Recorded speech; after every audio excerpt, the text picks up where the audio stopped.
Hello and welcome students, my name is Sankit और आज हम देखेंगे हमारा जो टॉपिक नंबर 1 है ओसीएम का, उसका एक फुल फ्लेज में रिवीजन हम कर लेंगे। ठीक है। सो topic number 1, OCM, introduction of commerce and business. जो टॉपिक हमने डिटेल में स्टडी किया है, मेरे पास्ट वीडियोस आप देख सकते हो, ऊपर आई बटन में भी आपको मिल जाएगी उसकी लिंक और डिस्क्रिप्शन में भी आपको उसके लिंक मिल जाएंगे। सो ये जो टॉपिक था ओसीएम का फर्स्ट टॉपिक, जिसके अंदर हमें इंट्रोडक्शन दिया गया था कॉमर्स क्या होता है एंड बिजनेस क्या होता है उस चीज का। तो इसमें हमने क्या क्या देखा? सबसे पहले हमने देखा कि ह्यूमन एक्टिविटी क्या है। राइट। ह्यूमन एक्टिविटी यानी कि जो भी नेचुरल चीजें हम करते हैं वो। ठीक है। सो आता है इसके ऊपर हम आज थोड़ा ब्रीफिंग में लेंगे ये टॉपिक रिवाइज करके, क्योंकि कल से हम टॉपिक नंबर 2 पे शिफ्ट होने वाले हैं।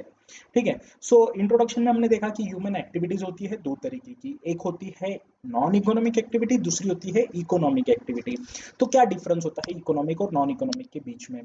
तो इकोनॉमिक एक्टिविटी जो होता है वो रिप्रेजेंट करता है मॉनिटरी टर्म्स को। राइट। इकोनॉमिक एक्टिविटी जो होता है वो रिप्रेजेंट करता है मॉनिटरी टर्म्स को, एंड नॉन इकोनॉमिक एक्टिविटी जो होती है वो एक नेचुरल एक्टिविटी होती है, जो एक मदर अपने सन के लिए करता है, या फिर आप आपके फ्रेंडशिप में करते हो। कोई भी एक एक्टिविटी, कोई भी एक ऐसी चीज जिसके अगेंस्ट में आप कुछ नहीं मांगते हो, जिसके अगेंस्ट में आप कंसिडरेशन एक्सपेक्ट नहीं करते हो, और कंसिडरेशन जहां पर आएगा वो इकोनॉमिक एक्टिविटीज में आ जाएगा।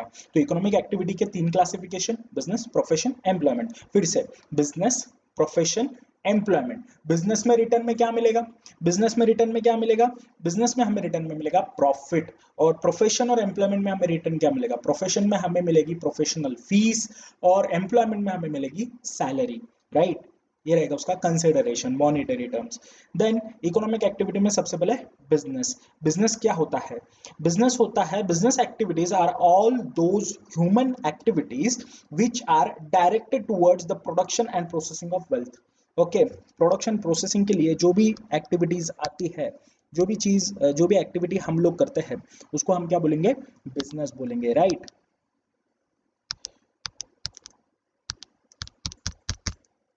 नेक्स्ट आगे बढ़ते हैं हम characteristics of business. Okay, features of business की तरफ। ओके, फीचर्स ऑफ बिजनेस में अलग अलग तरीके के फीचर्स। अभी सबसे पहले फीचर्स क्या होता है? फीचर्स मतलब उसके मराठी भाषेत सांगायचं झालं तर वैशिष्ट्य। ओके, बिजनेस में क्या क्या चीजें आती है उसके बारे में एक ब्रीफ इंफॉर्मेशन।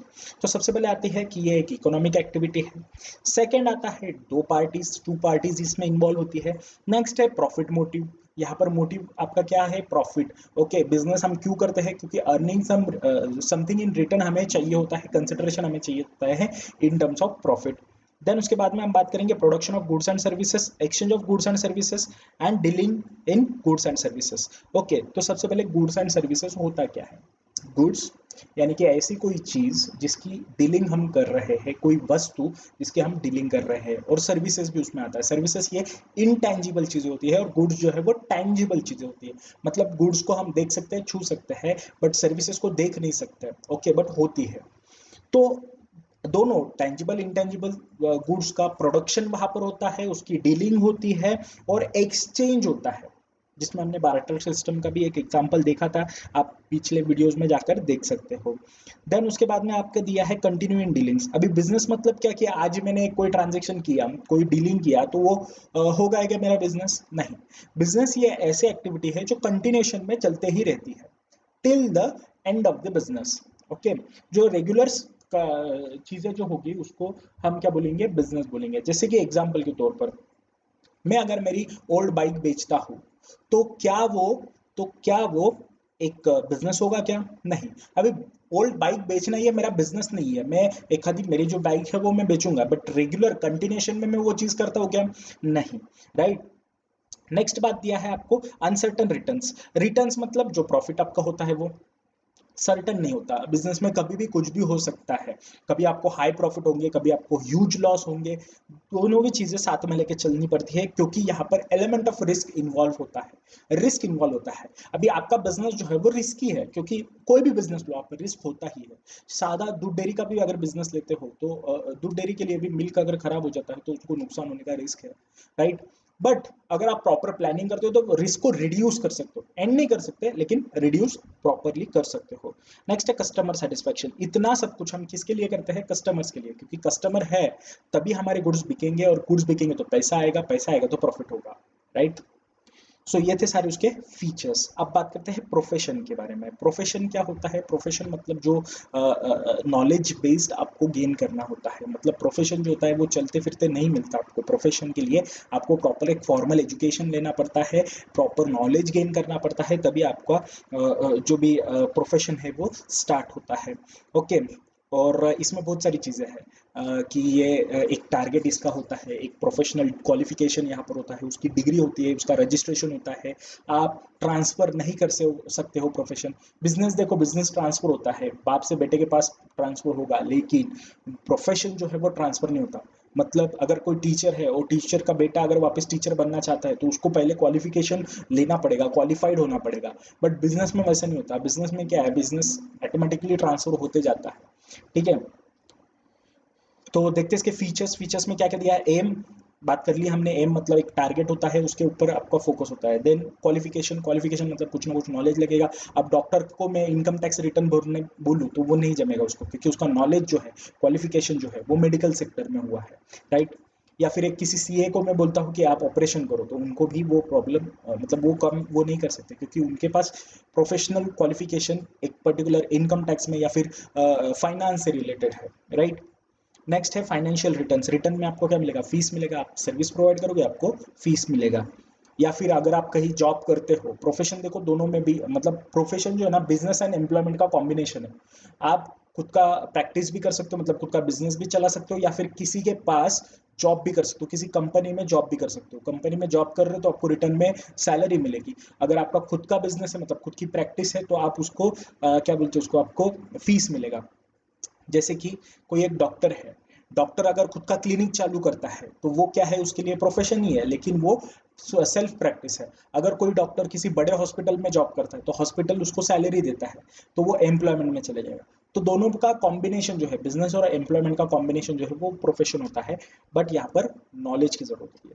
नेक्स्ट है कैपिटल। कैपिटल की अमाउंट, अगर आप एम्प्लॉयमेंट में जा रहे हो तो आपको कैपिटल नहीं लगेगा, लेकिन अगर आपको खुद का प्रैक्टिस करना है तो ह्यूज कैपिटल का रिक्वायरमेंट होता है, क्योंकि बेसिक एडजस्टमेंट भी आपको रिक्वायरमेंट होती है। नेक्स्ट हम बात करते हैं रजिस्ट्रेशन एंड मेंबरशिप की। तो रजिस्ट्रेशन आपको करना पड़ेगा, पर्टिकुलर अथॉरिटी होती है उनकी तरफ आपको रजिस्टर करना पड़ेगा क्वालिफिकेशन लेने के बाद। तब जाकर आप एज अ प्रोफेशनल बोल के आप प्रैक्टिस कर सकते हो। क्योंकि सिंपल सी बात है, अगर मैं बोलूँ कि मैं डॉक्टर हूँ तो आप बिलीव करोगे क्या? नहीं करोगे। लेकिन मेरे पास डॉक्टर का सर्टिफिकेट है तो आप बिलीव करोगे। सो यही बात होती है, प्रोफेशन आपको प्रूव करना पड़ता है कि आप सक्सेसफुल हो या नहीं, एंड प्रॉपर आप एलिजिबल हो या नहीं। तो इसकी अलग अलग अथॉरिटी होती है, जैसे मैंने आपको एग्जांपल में बताया था आईसीएआई, और बात करते हैं हम इंडियन मेडिकल एसोसिएशन। ये ऐसे अलग अलग अथॉरिटीज होती है जो आपको क्वालिफिकेशन का सर्टिफिकेट देती है। Then non transferability. टीचर का बेटा टीचर नहीं होगा अगर, जब तक उसको नॉलेज नहीं है। नेक्स्ट है नेचर ऑफ वर्क। वर्क कैसा रहेगा? यहाँ पर इंटेंजिबल वर्क रहेगा, यहाँ पे सर्विस आप प्रोवाइड करोगे, ठीक है। नेक्स्ट थर्ड पार्ट था एम्प्लॉयमेंट का। एम्प्लॉयमेंट में क्या होता है? आप किसी और के बिजनेस के लिए आप काम कर रहे हो। फिर से एक बार, किसी और के बिजनेस के लिए आप काम कर रहे हो, दैट इज एम्प्लॉयमेंट। अब इसके भी फीचर्स लगभग प्रोफेशन के जैसे ही है। एम है, क्वालिफिकेशन है, कुछ कुछ जगह पे क्वालिफिकेशन रिक्वायर्ड होता है, अनस्किल वर्क में आपको क्वालिफिकेशन रिक्वायर्ड नहीं होता। देन मॉनिटरी रिटर्न्स, आपको वेजेस या फिर सैलरी मिलेगा। Then capital. कैपिटल यहाँ पर कोई भी रिक्वायर्ड नहीं होता, क्योंकि आपको यहाँ पर खुद का बिजनेस करना ही नहीं, किसी और के बिजनेस में आपको काम करना, बस नॉलेज होना जरूरी है अगर स्किल वर्क है तो। नेक्स्ट है रजिस्ट्रेशन। कोई भी रजिस्ट्रेशन, क्वालिफिकेशन ही नहीं है, रजिस्ट्रेशन क्या करोगे? ओके। नेक्स्ट है नॉन ट्रांसफरेबिलिटी। ट्रांसफरेबिलिटी यहाँ पर नहीं होता, मतलब जॉब अगर आपको कोई स्किल वर्क है तो वो आप इजीली ट्रांसफर नहीं कर सकते हो। Then nature of work. Work कैसा है? एक टेंजिबल भी हो सकता है, इंटेंजिबल भी हो सकता है। अगर आप प्रोडक्शन लाइन पे काम कर रहे हो तो वहाँ पर आप गुड्स मैन्युफैक्चर करोगे, लेकिन अगर आप टेक्निकल वर्क कर रहे हो या फिर लैपटॉप पे सॉफ्टवेयर कंपनी में हो तो वहाँ पर आपका सर्विस ये काम होगा, ठीक है। एम्प्लॉयमेंट अलग अलग हो सकता है, ठीक है। सो इकोनॉमिक में तीन चीजें कौन सी? Business, profession and employment.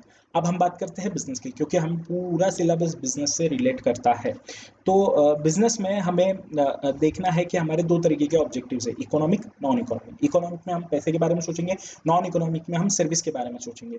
So economic objective कौन से हैं? Earning profit, searching new customer, innovation, best possible use of resources. फिर से एक बार, क्या क्या है? Earning profit, searching new customers, innovation and best possible use of resources. फिर सोशल ऑब्जेक्टिव, सोशल ऑब्जेक्टिव में supplying quality products, then avoiding unfair trade practices, employment generation, welfare of employee, helps to solve social problems, contributing to the welfare of the society। Okay ये सारी चीजों में क्या आता है basically कि आपको यहाँ पर सोचना क्या है, बिजनेस की, सोसाइटी के बारे में सोचना है सोशल ऑब्जेक्टिव्स में, और इकोनॉमिक ऑब्जेक्टिव में हम अर्निंग के बारे में सोचेंगे।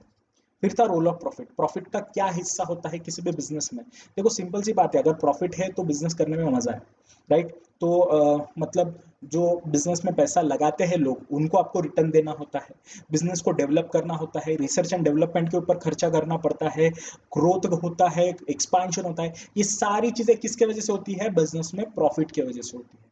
तो बिजनेस में अगर प्रॉफिट है तो ये सारी चीजें प्रैक्टिकली पॉसिबल है। तो क्या क्या है यहाँ पर? Return to investor, research and development, growth and expansion, increasing efficiency, means of livelihood, जगने का जरिया, रेपुटेशन बढ़ाता है आपकी, then reward for risk, okay, and survival. ये सारी चीजों के लिए आपको प्रॉफिट की रिक्वायरमेंट रहती है। सो डिटेल में हम नहीं जाएंगे क्योंकि सिंपल है, ज़्यादा कुछ दिमाग लगाने का काम नहीं है। नेक्स्ट है क्लासिफिकेशन ऑफ बिजनेस एक्टिविटी, इसके बारे में हमने डिस्कस किया था। बिजनेस एक्टिविटीज जो है, मतलब बिजनेस जो है वो दो हिस्सों में डिवाइड किया है, एक इंडस्ट्री में, एक कॉमर्स में। फिर से एक बार, इंडस्ट्री एंड कॉमर्स। इंडस्ट्रीज में तीन तरीके की इंडस्ट्रीज आपके पास है, या आपको पता है, primary, secondary, tertiary. Primary industry, secondary industry, tertiary industry. Primary industry मतलब हमारे इंडियन इंडस्ट्रीज का base, that is agricultural sector, या फिर एक्सट्रैक्टिव सेक्टर, या फिर जेनेटिक सेक्टर, जहां पर नेचर के साथ में डीलिंग होती है, रॉ मटेरियल जहां पर बनता है।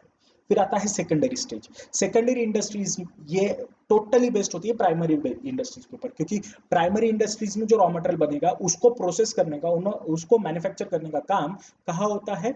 सेकेंडरी इंडस्ट्रीज में होता है। देन सेकेंडरी इंडस्ट्रीज में कंस्ट्रक्शन का भी एक्टिविटी आता है। फिर आता है टर्शरी इंडस्ट्री। टर्शरी इंडस्ट्री ये प्राइमरी एंड सेकेंडरी इंडस्ट्रीज को हेल्प करने वाला सर्विस सेक्टर है, जिसके अंदर हम ट्रांसपोर्टेशन देखेंगे, बैंकिंग, होटल, टूरिज्म, एंटरटेनमेंट, ये अलग अलग इंडस्ट्रीज वहां पर आती है। फिर बात करते हैं कॉमर्स की। देखो बिजनेस ये वाइडर टर्म है, कॉमर्स उसमें आने वाला एक छोटा सा पार्ट है। तो कॉमर्स में दो तरीके आते हैं, trade and auxiliaries to trade. Trade यानी कि buying and selling, exchange of goods and services. तो ट्रेड में दो तरीके, एक होता है होम ट्रेड, दूसरा होता है फॉरेन ट्रेड। होम ट्रेड यानी कि इंडिया में बिजनेस करना, with in territorial boundaries business करना। फॉरेन ट्रेड यानी कि बाहर के कंट्री के साथ में डीलिंग करना। अब फॉरेन ट्रेड की तीन चीजें बहुत सिंपल है, इंपोर्ट, एक्सपोर्ट, इंटरपोर्ट। मतलब क्या? गुड्स बाहर से मंगाना, इंपोर्ट, गुड्स बाहर भेजना, एक्सपोर्ट, बाहर से गुड्स लाके किसी दूसरे को, थर्ड पार्टी को हमने बेचना, दैट इज इंटरपोर्ट। मतलब चाइना से परचेस करो, जापान में बेचो, या फिर चाइना से परचेस करो और यूएसए में बेचो, that is entrepot. And home trade में दो चीजें हैं, wholesale trade and retail trade, जिसका स्टार्टअप हम कल करने वाले हैं बहुत ही डिटेल में, ठीक है। नेक्स्ट है auxiliaries to trade, same as tertiary industry, जो कि ट्रेडिंग के लिए हेल्प करती है, जैसे कि ट्रांसपोर्टेशन है, बैंकिंग है, इंश्योरेंस है, अलग अलग सर्विसेज है, ठीक है बच्चों। सो इतना सब कुछ ये आपके फर्स्ट टॉपिक में दिया गया है, एक छोटा सा समअप मैंने आपको दिया है। तो जिसके जिसके पास टेक्स्ट बुक नहीं है, ऑनलाइन आप डाउनलोड कर सकते हो, वैसे डिस्क्रिप्शन में मैंने उसका लिंक दे दिया है, ebalvarthi.in से आप ये टेक्स्ट बुक डाउनलोड कर सकते हो। और इसमें जो डिस्टिंग्विश दिया है, डिस्टिंग्विश बिटवीन, ओके, उसको एक बार रीडिंग कर लेना, ठीक है। अभी आप 11th में आए हो, थोड़ा इंग्लिश मराठी मीडियममधून जे असतील किंवा हिंदी मीडियम जे वर्नाक्युलर लँग्वेजमधून जे शिकतात, तो थोड़ा प्रॉब्लम आता है। लेकिन आजकल बहुत ही मतलब ऐसे स्टूडेंट हो चुके हैं, मतलब डेवलपमेंट ऑटोमेटिकली स्टार्ट हो चुका है। ऐसा नहीं कि भाई आए 11th में और बहुत सी इंग्लिश हो गए, ऐसा कुछ नहीं होता बच्चों। आप अगर ध्यान से पढ़ोगे, बहुत ईजी है, लैंग्वेज में लिखना कैसे है, क्या डिटेल है, ये सब कुछ मैं आपको आगे बताऊंगा जैसे जैसे हमारे लेक्चर्स आगे बढ़ते जाएंगे। अभी फिलहाल आपको कंसेप्ट समझना बहुत ज़रूरी है ये सिचुएशन में, कि ये कंसेप्ट क्या है, लिखना कैसे होता है, एग्जाम्स में कैसे प्रिपरेशन करना है, ये सारी डिटेल में आपको आगे मेरे फर्दर वीडियोस जो आएंगे उसमें बताऊंगा। तो उसके अपडेट के लिए आप जो नीचे सब्सक्राइब बटन दिख रहा है उसको सब्सक्राइब कर लो, और बेल आइकन को भी दबा लेना, ठीक है बच्चों। सो मिलते हैं हमारे नेक्स्ट लेक्चर में। तो कल के लेक्चर में हम देखेंगे हमारा जो सेकंड टॉपिक है वो उसका इंट्रोडक्शन हम देखेंगे। तो मैं दिखा देता हूँ टॉपिक नंबर 2 जो है वो है रिलेटेड टू ट्रेडिंग एक्टिविटी। बहुत डिटेल में टॉपिक है, तो हम कल कंटिन्यू करेंगे। तब तक के लिए टाटा बाय बाय।